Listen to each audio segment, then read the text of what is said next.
The first section you'll see is the button section. Now the button section is basically what you see here. Right now it says request callback. I have it on my site, request callback, but really I can change this to be anything that I want. And you'll notice that you can actually even add an emoji in here. What's interesting about a lot of our stores is they sell, more expensive products or products that require some kind of consultation. Like for example, we have one store that sells bedcloths and linens. Well, they actually have a request a free consultation. So you can even say, request that service, or request free consultation. So now we have that. Next, when you click next, you'll be taken to the lead capture section. This is basically the first page that the pop-up that the customer will see. So here you can change the title, what's the best number to reach you. I'm happy with that, I'll keep that. The country that you want pre-selected here. So, if you're selling in the States, you want it to be predefined as the States, then click that. Since we're in Canada, most of our customers are in Canada, I'm gonna leave that as Canada for myself. Here you can also edit the, enter your phone number here. You can change that just to say phone number. You'll notice that almost every label, every button, every title is all customizable, even if it seems like it shouldn't be.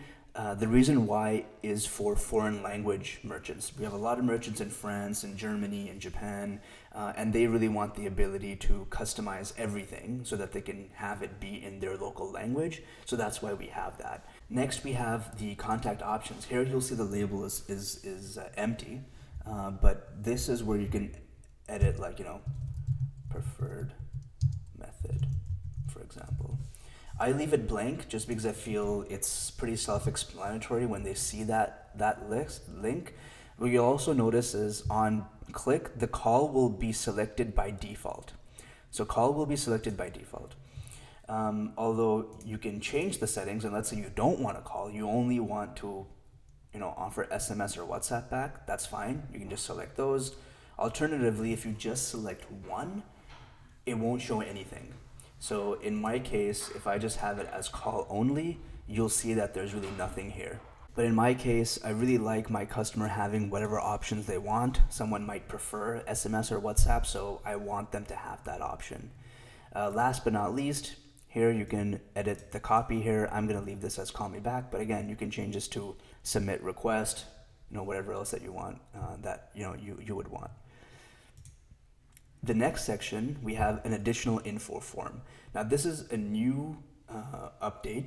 This is a result of a lot of our merchants requesting this feature in our conversation. So a lot of people reached out and said, hey, we love that we get the phone number, but I don't have any contacts. I don't know their name. I can't follow up by email. I'd love it if I could collect those as well. So we made an optional second form. It's called the additional info form. Here, as you can see through my configuration, these are not required. So I have them all as optional. This way, if a customer doesn't want to submit their name and email, that's fine. I still at least collected their phone number. Again, the important thing to remember here is that the lead gets captured on that first click on this page.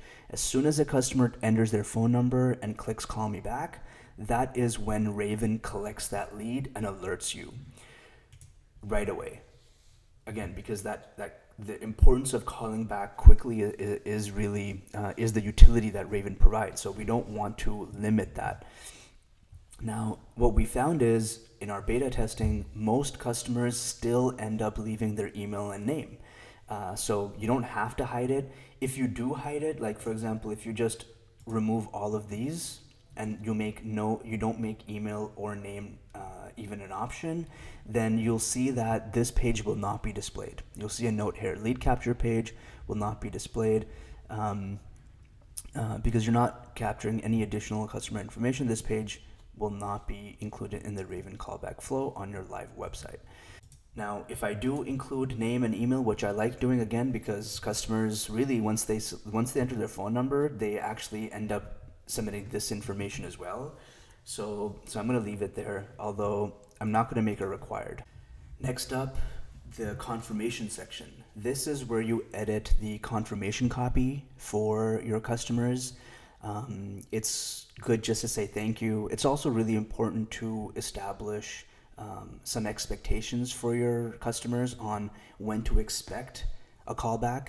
If you don't let your customer know around how much time you need to call them back or what time frame you usually call them back, then we find that it leaves a little bit of frustration on the customer's end because now they don't know how long to wait. So again, it's good to let them know the expectation. Even if the expectation is like 3 hours, 4 hours, 5 hours, even if it's the next day, that's fine. Just let them know. Next up, we have the style. The style section is where you edit, just at the style of your pop-up.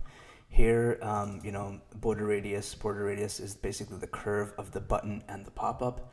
In our case, I have it as 4, but if you have a store that has a lot of straight edges and all your buttons are straight edge, then I would recommend a straight edge for yours as well, just to keep the style similar. The primary color, I have it as purple, but again, we can change this. Let's say we change it to a teal. Great, I'm going to do that. Background color, would be the background color for the whole widget. Let's change it to be a little like a light teal there, just like that. Font family here, if I change to Helvetica, you'll see the font will change. Let's do something a little bit more. So you'll see the font changes. Although one thing to really keep in mind is that the font that you'll see for the button itself does not change. So even though you'll see the Palatino font on the button, that's actually not what we'll show. As you can see on my website here, the text in the button actually inherits the style from your theme. So whatever is the theme, whatever is the font for the buttons on your Shopify theme, that's the same font and style that'll show up on the button. Although when you open it, the other font is what we're controlling here. It's just the button font that we don't control. We do this just because we want to keep a consistent theme with your site. So we don't want to change up the look and feel of your site. We want customers to land on your site and feel like this button is actually part and parcel of your website. Next up, we have the widget location section. This is where you edit where you want the button to be. Right now I have it selected as bottom right. I personally prefer this because that's where I get the most clicks, the bottom right on all the pages. But then, if you can't have it here, I would recommend my next recommendation would be embedded on the page. This is where you will actually have the button on specific parts of your website. So it could be, under the add to cart button on your product description pages. It could be on the checkout pages of your store.